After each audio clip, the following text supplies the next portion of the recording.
2026 শিক্ষাবর্ষের অভিভাবক অভিভাবিকা সমাবেশের আজ প্রথম দিন। আজকে আমাদের এই সমাবেশে যে সকল অভিভাবক অভিভাবিকারা উপস্থিত হয়েছেন সকলকেই আমি শুভেচ্ছা এবং নমস্কার জানাচ্ছি। আজকের দিনটা আমাদের কাছে একটা আনন্দের দিনও বটে, কারণ প্রতি বছর আমরা এই দিনে আমরা কিছু সংখ্যক অভিভাবক অভিভাবিকাদের বিদ্যালয়ে একসঙ্গে আমরা পাই। তাছাড়া অন্যান্য দিনে আমাদের একসাথে সবার সাথে মিলিত হওয়ার সুযোগ খুবই কম। সেই সাথে বলি, আজকে পঞ্চম, ষষ্ঠ, সপ্তম এবং 5, 6, 7 এই তিনটে ক্লাসের অভিভাবকদের আমরা ডেকেছিলাম। আজকে মোট 587 জন, আর আমার সামনে আমি দেখছি এখানে চেয়ার আছে 100, পেছনে কিছু বেঞ্চ, অর্থাৎ 587 জনের মধ্যে 100 জন এসছেন। আমরা এবার মুক্ত মঞ্চে অনুষ্ঠানটা করছি। গতবার আমরা ঘরে করেছিলাম, আমাদের কিছু সমস্যা হচ্ছিল, ঘরে কনজেস্টেড। আপনারা 100 টাকা করে অনুদান দিয়েছিলেন, সবার সহযোগিতা এই মুক্ত মঞ্চটা বিদ্যালয় হয়েছে। বিদ্যালয়ের সম্পদ, এই এলাকার সম্পদ। এখান থেকে ছেলেমেয়েরা বিভিন্ন কালচারাল অ্যাক্টিভিটিস এগুলো করার সুযোগ পাবে, যেটা পরবর্তী জীবনে তাদের কাজে লাগবে।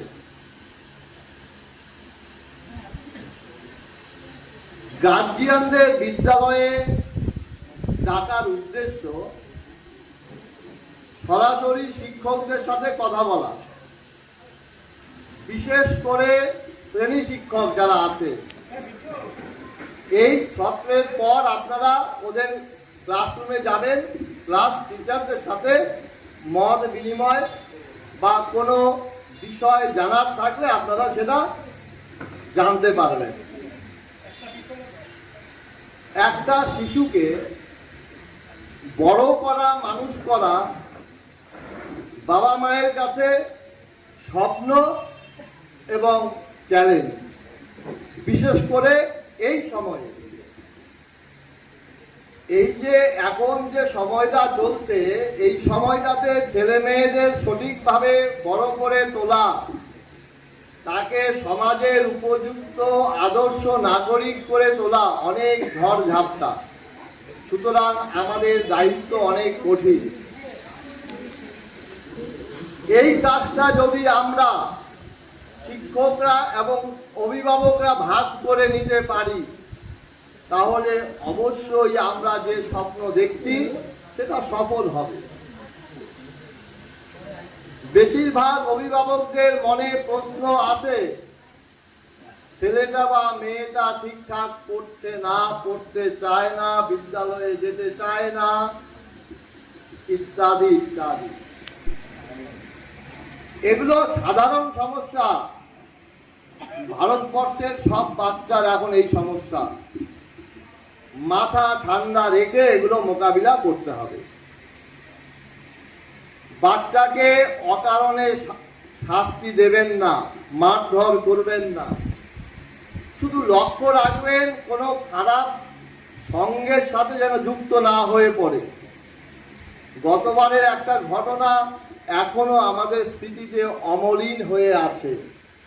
আমাদেরই একটা ক্লাস 9-এর স্টুডেন্ট, সেই সঙ্গদোষ বলি আর যাই বলি, তার জীবনের পরিণতি কি হয়েছে আমরা জানি। আবার এবার রাঙামাটির একটি ছেলে জয়দীপ সরকার, সবাই নাম শুনেছেন, চেনেন, বিভিন্ন খবরে হাইলাইটেড হচ্ছে। ছোটবেলা থেকে সে পড়াশোনার পাশাপাশি খেলাধুলাটাও ভালো করত। এই স্কুলের মাঠটা প্রতিদিন সকালবেলায় ব্যবহার করত, দৌড়ঝাঁপ করত। মাঠের চাবি একটা আমার স্টুডেন্টদের কাছে দেয়া আছে, ওরা নিজেরাই খুলে দৌড়ঝাঁপ করে মাঠ বন্ধ করে বাড়ি চলে যায়। একদিকে পড়াশোনা, একদিকে শরীর চর্চা। প্রতি বছর কিছু ছেলে মেয়েরা চাকরি পাচ্ছে সেনাবাহিনীতে। আর জয়দীপ যেটা করলো সেটা এই এলাকার তো বটেই, আমাদের জেলারও একটা গর্ব। ইউপিএসসি মানে অল ইন্ডিয়া লেভেলের একটা পরীক্ষা, একটা ভালো জায়গায় সে চাকরিটা পেয়েছে। আমরা স্বপ্ন দেখতেই পারি একটা প্রত্যন্ত গ্রামের থেকে এরকম একটা গ্রামীণ বিদ্যালয়ে পড়ে সর্বভারতীয় স্তরে নিজের জায়গা করে নেওয়া। এই উদাহরণটা আমি এই জন্যই বললাম যে গ্রাম থেকে অনেক কিছু করা সম্ভব। এখান থেকেই আমাদের স্কুলের স্টুডেন্ট বড় পিঞ্জারির ধারে বাড়ি প্রাইমারি স্কুলে শিক্ষকতা করত, সে জয়েন্ট বিডিও। আবার যুধিষ্ঠির নমদাস, বাবা কাঠ মিস্ত্রি ছিল, ওই কুসামারির দিকে বাড়ি, এখানে ক্লাস 11-12-এ পড়তো।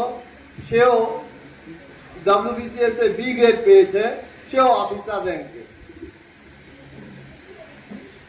সবাই অফিসার হবে, সবাই ডাক্তার হবে এরকমটা নয়। লক্ষ্য রাখা উচিত নিজের ছেলে মেয়েরা যেন ভালো মানুষ হয়।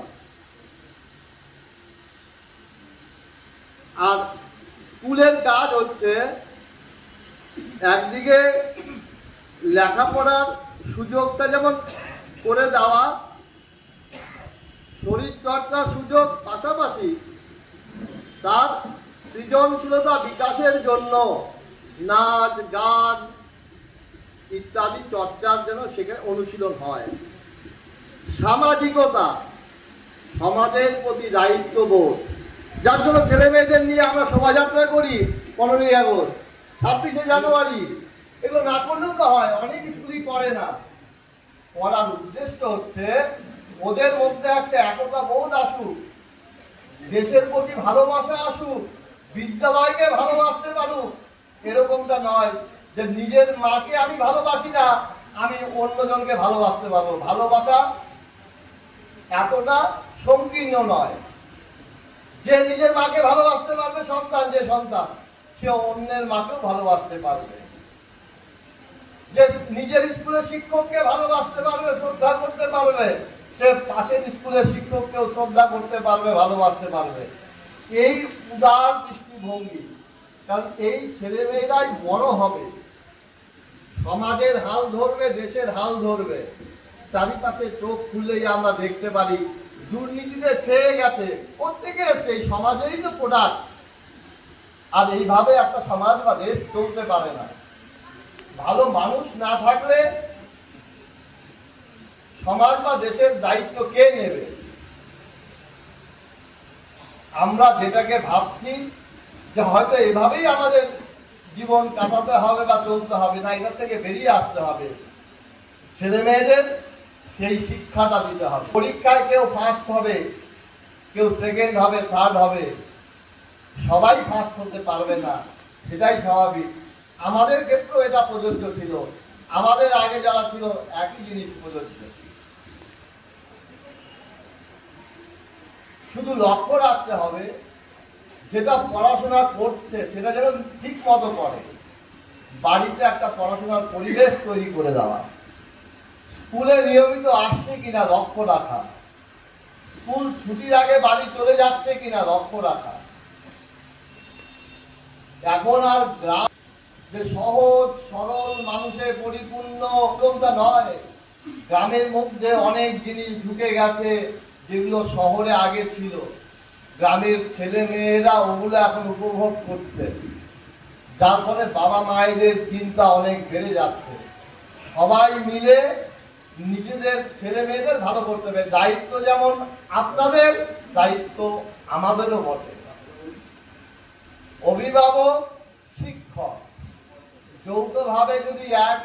রকম আমাদের চাওয়াটা হয় যে ছেলে মেয়েদের ভালো করতে হবে, ভালো মানুষ, তাহলে অবশ্যই আমাদের স্বপ্ন সার্থক হবে। স্কুলের রেজাল্ট নিয়ে অনেক সময় অনেক বাবা মায়েদের উদ্বেগ কাজ করে। আমাদের সেকেন্ড সামেটিভ হয়ে গেছে, ফার্স্ট সামেটিভের রেজাল্ট পেয়ে গেছে, বাড়িতে আমরা খাতা দিয়ে দেই, কোনো বিষয়ে আশানুরূপ ফল হয়তো করে না, সেই সমস্ত বিষয়ে ক্লাস টিচার, অ্যাসিস্ট্যান্ট হেডমাস্টার, তারপরে আমি নিজে তো আছি,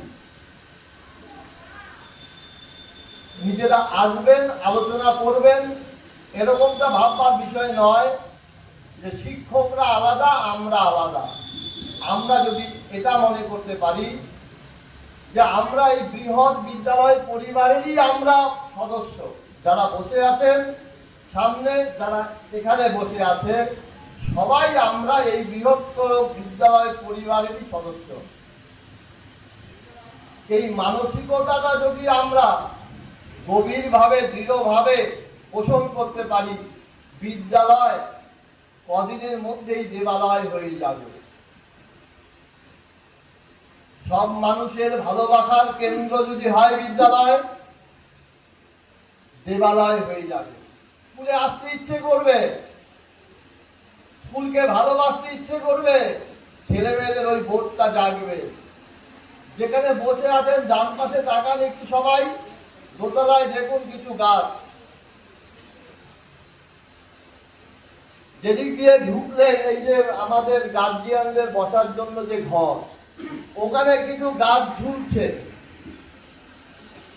আমরা ভাবতে পারি গ্রামের একটা স্কুলে এরকম একটা পরিবেশ তৈরি করা যায়। কেউ পরিকল্পনা করেছে, আমি সম্মতি দিয়েছি, বাস্তবায়িত হয়েছে। মাস্টারমশাইরা কেউ এখানে থাকে না। আমার বাড়ি ডাকঘরে, আমি মাথাভাঙায় থাকি, কেউ কোচবিহার, বিভিন্ন জায়গায় থাকে। কারা রক্ষা করছে এই গাছগুলো? এই যে গ্রীষ্মের প্রচন্ড দাবদাহ, এত রোদ, একদিন জল না দিলে গাছগুলো শুকিয়ে যায়, ঝুলে আছে গাছগুলো দোতলার উপরে, তিনতলার উপরে। আমাদের স্কুলের ছেলেরা, আমাদের স্কুলের মেয়েরা, ওরা নিজেরা বালতি নিয়ে, মগ নিয়ে যাচ্ছে, জল দিচ্ছে। যখন স্কুল বন্ধ থাকে, ওই সামনে চাবি থাকে, চাবি নিয়ে এসে নিজেরা তালা খুলে জল দিয়ে বাড়ি চলে যায়। এটা হচ্ছে নিঃস্বার্থ ভালোবাসার একটা উদাহরণ। অনেকের মনে প্রশ্ন হতে পারে, স্কুলের গাছ আমার ছেলে কেন জল দেবে, আমার মেয়ে কেন দিবে? ভালোবাসাকে বিকশিত হতে দিতে হয়। যে তুই যেটা ভালোবাসবি, শুধু বাড়ির গাছটাকে ভালোবাসবি, মানুষের বাড়ির গাছটা ভেঙে দিবি, এটা হয় না। তার সৃজনশীলতা, তার দায়িত্ববোধ, এগুলো তৈরি হবে গৃহ পরিবেশ থেকে, বিদ্যালয় পরিবেশ সর্বত্রই। আর এইভাবে যদি বড় হতে পারে, তাহলে সে সমাজের জন্য একজন আদর্শ মানুষ হবে, আদর্শ নাগরিক হবে। আর আমরা বা আমাদের দেশ এরকম আদর্শ নাগরিকই চায়। আর এরকম আদর্শ নাগরিক যখন চারিদিকে হয়ে যাবে, দেখবেন ভারতবর্ষ, আমরা বলি ভারত আবার জগৎ সভায় শ্রেষ্ঠ আসন হবে, ওইটাও একটা ভালো গান। হ্যাঁ, ভারতবর্ষ সূর্যের এক নাম, ঘন ধান্যে পুষ্পে ভরা আমাদের এই বসুন্ধরা, তাহার মাঝে আছে দেশের সকল দেশের সেরা। সেরাটা কারা করবে? আমাদের সবাইকে মিলে করতে হবে। আমাদের উত্তর প্রজন্ম ছেলে মেয়েরা যদি সেই সংকল্প করে এগিয়ে যায়, তবেই সম্ভব হবে। এটুকু বলে সকলকে শুভেচ্ছা জানিয়ে আজকের গার্জিয়ান মিটিং এর শুভ উদ্বোধন করলাম। আপনারা নিজেরা আমাদের সহযোগিতা করবেন এবং শেষ পর্যন্ত আপনারা থাকবেন। সবাইকে নমস্কার জানিয়ে আমার বক্তব্য শেষ করছি।